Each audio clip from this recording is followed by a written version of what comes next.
everyone, Jay here from the Minecraft Alliance and welcome back to another Let's Play, guys. In today's Let's Play, we're going to be playing Harry Potte and the Chamber of Secrets for the PS2. After the big success that we got from playing the third game, on the PS2, I thought that I'd play the second game and I got a lot of requests for it.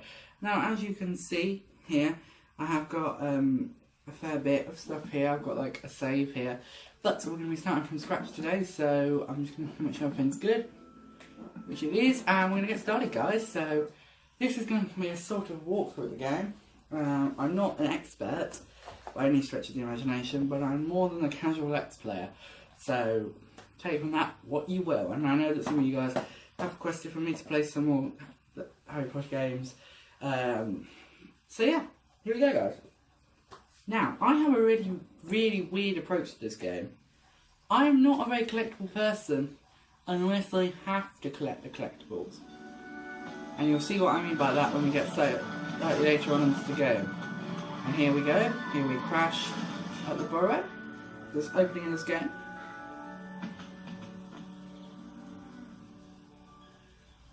Welcome to the burrow, Harry. Thanks, Ron. Did any of you ever give a thought of how worried I'd be?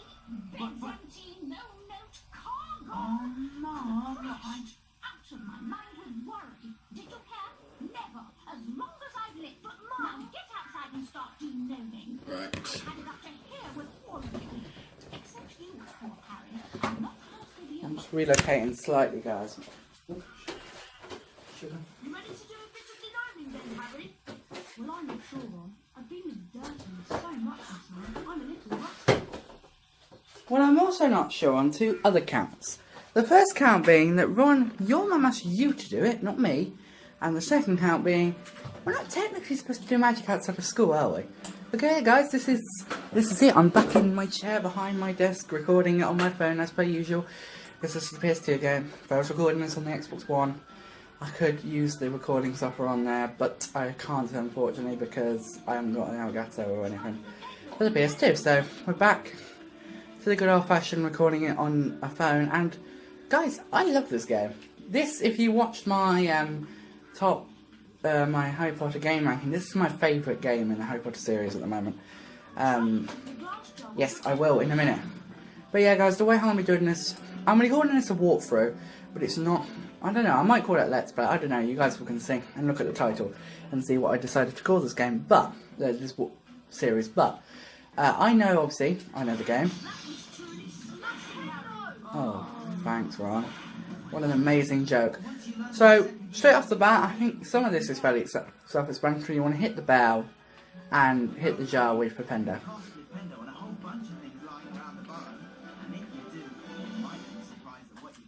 Little tip, I'm going to say, this, you want to try and get as many beans as you can. If you're going for 100%, which is what we're going to be trying to do, you want to get as many beans, you want to get 50 beans before you get your first opportunity to go and visit Fred and George at Hogwarts. How did you get both of them in one go? Wow, fair play, I've never done that before. But yeah, guys, like I say, you want to try and get as many beans as possible before you go and visit Fred and get to the point where you're seeing Fred and George at Hogwarts. So if you get an opportunity to get beans, don't pass it up. My biggest place I would advise getting beans from is Flourish and Blocks. By the way, guys, I'm going to be talking about this game as if, not spoiling it, but kind of talking about stuff that happens in the future. So if you've not played this game before, this might not be the best series for you. But if you are stuck on a certain section and you want my opinion, then I can help you out. Hopefully, I'm hoping that what I'm doing will help you out. Yeah, so this duel, don't spam Flipendo like I often do, because if you do, you won't get to beat it easily. You can basically cast Flipendo whenever it's got its door open, no matter what its door's open for. And about 4 hits and it's done. Now the common speedrun strategy here is to run through this doorway, but there's no point, purely because it just brings you back here. So just stay where you are when you're beating this. You look like you need a chocolate frog. Here you go. You have to look the thug out before you can catch I'm going to be honest, Right, let's go. Throw some notes. this strategy makes certain levels of the game exceptionally easy. I will just point out, I don't need it, but you obviously, I want to teach you guys how to do everything in this game. I'm understanding you have some basic knowledge in the sense that you understand controls and stuff. But basically, for Pendoet, that mechanic will come in useful later with other creatures like Neville's Toad and Legion's Tarantula, which I think, if I remember correctly, is the last notice board item in this game. Look, there's one over there. Let's play. What you have to do is flip Pendulum until they're dazed and confused. Just checking the angle. try this. Looking good. Then you grab hold of them and spin them round. Right. And chuck them out of A normal walkthrough player would say, oh, what you should do here is you should try and get all the targets before moving on, because you can keep playing after Mrs. Weasley does a little speech. But what I would say is this: it doesn't matter if you hit the targets, but just throw them out the garden. Basically, throw. I think it's 6 gnomes you have to throw. And you don't even have to throw them that far, just as long as you throw them out of the garden. This is what I'm saying about the minimalistic strategy.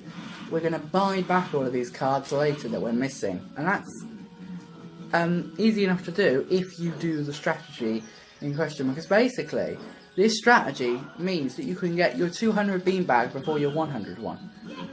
Basically meaning that you can get your 200 beanbag before you go and do the night mission where you get the Hogwarts history night mission. Basically, that is the strat that we're going for today. That's what this strat does. I don't, because it really doesn't. Oh, and you will get random tips that put random points in the game. Gnome throwing is the one thing I really struggle on in this game. When it comes to actually needing to gnome throw successfully, I struggle a lot. Like, you know, the gnome throwing challenges at Hogwarts, or you might not. But those challenges I actually really struggle on in this game. A lot of the time when I did a play test of this game. See again, it doesn't matter if you hit this. If I remember correctly, this is Merlin, who is probably the most famous wizard in the world, basically. Probably, yep, there you go, Merlin. Who is actually, oh, I forgot I did that. I like how I went and checked it myself, and then the game made me check it again. Again, doesn't matter. You get, by the way, if you are trying to do the traditional strats here, you get, doesn't count, does it now? You get a card for hitting each of the targets. Actually, I think there's 3 targets, aren't there? No, Hay Bell's nothing. Yeah, a card for hitting 3. Yeah, basically there's 4 cards here, from what I can remember. There's a card for hitting each of the targets. There's a card for beating Fred's record. And then there's a card in the barn, which you can easily find if you climb on the chicken coop next to where we were. You can get that card. Again, this is the minimalistic strategy, so I won't be doing that. Diagon alley, then platform 9 and 3/4. For someone who's never de-gnomed before, you've done an excellent job, Harry. Almost as good as Gilderoy Lockhart himself. Thanks, Mrs. Weasley. Right. So we good? End the day straight away. Yes, I love how it gives you the tip there. And the buttons are still there, you see them? She took a flower pot off the kitchen mantelpiece, and everyone grabbed a handful of flue powder. Harry had never travelled by flue powder before, and when he scattered the powder into the fireplace, he immediately swallowed a lot of. I can't actually see the time, which really ain't helpful. It felt as though. And my phone, which I was using, the other phone I was using to check the time, tells me it's currently 12:30, and it's actually, I know, at least 2 o'clock. He closed his eyes, wishing it would stop. I don't want to move the camera because then it will make the video look dodgy. But yeah, basically, I've got a really impromptu setup. I'm using a deodorant can to hold the camera in its forward position, and then using my mouse to hold it in its reverse position. So if I move the mouse is quite solid, obviously, so I can't see through it. Maybe I should get like an ashtray or something. Not that I have a glass ashtray. I might have one in the cupboard actually. This one we used to smoke, which she doesn't anymore, which I'm pleased about. But anyway, enough about my mum. Let's get on with the game. This is a game walkthrough, I'm going to call it loosely. So, yeah. Again, something I want to point out, even though this is a minimalistic playthrough, I'm not going to go out my way to avoid things. If there's something like the Burrow card, like that card there, where we got the Merlin card, obviously, I didn't... Oh, by the way, first thing you want to do here is run into this cupboard, and I'll talk over this cutscene. Yeah, I'm not going to go out my way to avoid getting cards. I did do an entire playthrough of this game, bar the last night mission, where I didn't get any cards or any collectibles. And it's harder than you might think, purely because of the need for Wiggenwell, Stamina Potion, and extra health. Because I basically made it a rule that I couldn't buy anything at Frozen George's shop, which basically meant I couldn't buy any more potion vials. I couldn't buy the Alhamor spellbook, so I couldn't get any more potion vials. So basically, the one potion vial that the game forces you to get, you really rely on that. Also, the game forces you to take 2 wizard cards, but if you leave it till the last day of term, you can get all the cards you missed. But the game does force you to get 2 of them. And that is 2 quite early on in the game, actually. The first one is when you get all Ginny's things, and Mrs. Weasley gives you a card to say thank you. And the second one, I do believe, is... What's the second one? The second one is when you rescue Neville. You randomly get a card. So, sneaking, really easy. Just hold forward, but not as gently. That tip always catches people out, because... he does that and then you break your flow of sneaking. Piece of advice here, run to the right. Backwards and right. Now, here's my thing. At this point in the game, you put... This is my real gripe with other players. You put... keep Flipendo on square, Lumos on triangle. When you eventually get to Findo, see what I mean? You run this way. When you eventually get to Findo, you put it on circle. Then when you get Lumos, then when you get Expelliarmus, you put that on triangle. And then you adapt need be. To me, anyone that doesn't do that is just a bit weird to me. You always want, that's the point, you always want Diffindo and Expelliarmus on your spells in Human Jewels. So basically the Drip Malfoy one and the Crab and Gloria one. This is relatively easy. You really don't have to worry about this one. Really, just basically run back and forth. When the imp pops up, shoot him. Don't do that though, because as you saw, the camera angle will change and it will really mess you up. Again, Flipendo the imp, it only takes about 7 hits, I think, to kill him. And he pops up often enough, but this won't take you very long at all to do this one. Again, I should be counting these hits, so I can tell you guys exactly how many hits. Yeah. Roughly about 7 hits, I think. Again, I'm guessing these, but they're quite easy. There is some glitches with this game, because obviously it's an offline game. So yeah, be careful with that. Don't just run forward as soon as the boss battle finishes, because again, that will happen. Again, what you want to do now, depending on an imp, pick him up, drop it in this cage, climb up. Again, prepare this jar purely because you want as many beans as you can. Yeah, and that was the other thing. I always try to get as few beans as possible too. Well, then the only problem with that is when you don't have beans, when ghosts swoop and try and attack you, they, instead of losing beans, you lose health, if I remember correctly. Oh, I need the owl treat, don't I, before I do this? Yes. I always do that for some reason. There's a skull over here, which is really creepy. The thing you got to remember is this game was made in 2002, before the game... 2 years before the game we played last, which was Prisoner of Azkaban for the PS2, and 1 year before Philosopher's Stone, which we tried to play initially, but we couldn't because my copy of the game was broken. I am going to try and replay that game at some point, which might be more of a blind... It won't be as good of a Let's Play, because I haven't played that game. I've only beaten that game once. So it'll be interesting to see me trying to beat it again. Brilliant. Thanks, Hedwig. Also, if you guys know of any good Let's Players of that game, let me know, because I'm really feeling like I want to go on a bit of a nostalgic trip and watch people Let's Play it. But the only videos I can find on the game are walkthrough players, which I really don't like, because for me, I love that game. Ow. Yeah, be careful. For me, I love that game when I played it. Whenever I did this section, this bit here, it always reminds me of, if you've not played the first game, you won't obviously know what I'm talking about. But there's a section in the first game where you climb up this ladder. I think it's in the Lumos spell challenge. Yes, you learn Lumos the traditional way in the first game. But when you learn the Lumos spell, and basically you climb up this ladder and you start climbing up it, and then it cuts to you, or it doesn't cut to it obviously, but it fades out and fades back in, and you're basically at the top of the ladder. Again, there is a card there if you want to get it. It's not, as I say, I'm not going out my way, but that's just a bit of a painful card to get. And I'd rather not fall down again. So I'm just going to avoid it for now. Again, the whole Borgin and Burks bit is relatively easy if you know what you're doing. In fact, I'd probably say, basically, this game has, this game has one of the biggest tutorials ever, but I still love it. Because basically, in my opinion, there's 4 stages to this tutorial. There's the burrow bit, there's the Borgin and Burks bit, which is sort of the next level up, because the burrow is very, this is how you do this is how you do that. The Borgin and Burks bit is a bit more free, you don't have obviously anyone guiding you to do anything. The Diagon Alley bit, it's kind of giving you a more free roam, which I like. You have an option to do things, which again I think is cool.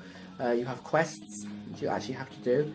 And then there's also the Whomping Willow section, which again to me, I feel that's the final bit where it's educating you more on like enemies and stuff. Because obviously you can't really do that in any of the other environments, which I think is fair enough.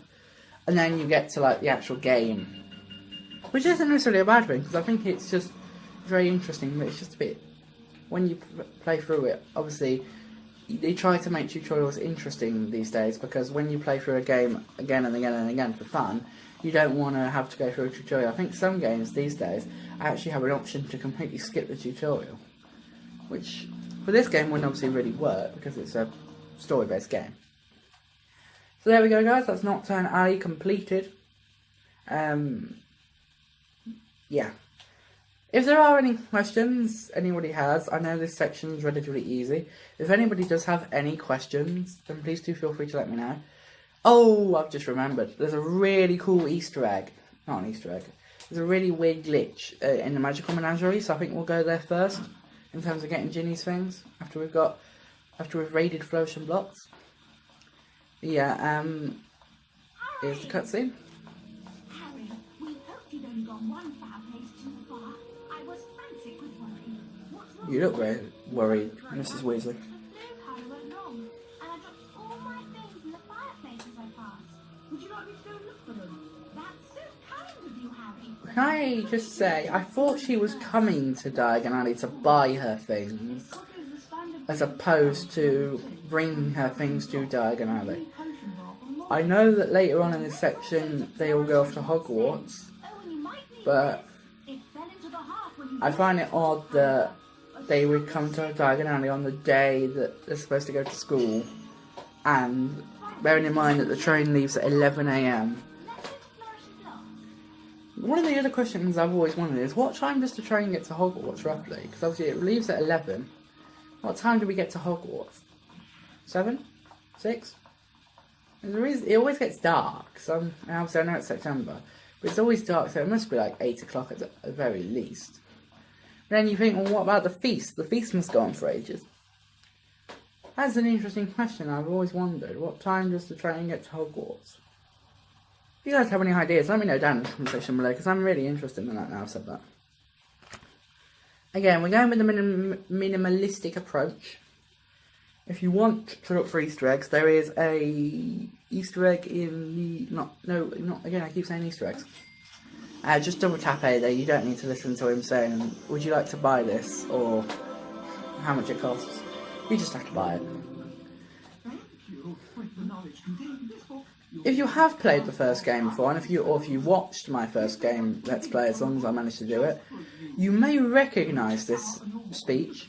It is the exact same piece of dialogue, but it's said by Ollivander in that game as opposed to this random guy. And in that game, don't really care about that, And in that game, you see Harry overpowering his spell in the cutscene, which does that. Okay, what I'm going to say is this. What you need to do while you're here is raid Flourish and Blots. To get as many beans as you can. You need to get 50 beans. And what I'm going to do on that front is I'm going to end the first episode here, guys. So I'm going to go ahead and raid Flourish and Blots off camera. If you don't get enough, just go and carry on with the story. And then when you come back, you can, as in when you do the thing with Lockhart, or you can always poke your head back in at some point. But yeah, guys, I'm going to go ahead and do this. So I'll meet you guys back outside, ready to carry on with the game. So guys, I'll see you all in the next episode, guys. Thank you so much for watching this first episode, guys. If you have enjoyed it, then please like it. That really will be appreciated. And subscribe if you're new. Remember, guys, you're awesome. Don't know anyone take you different. I'll see you all in the next episode of Harry Potter and the Chamber of Secrets of the PS2, guys. Goodbye!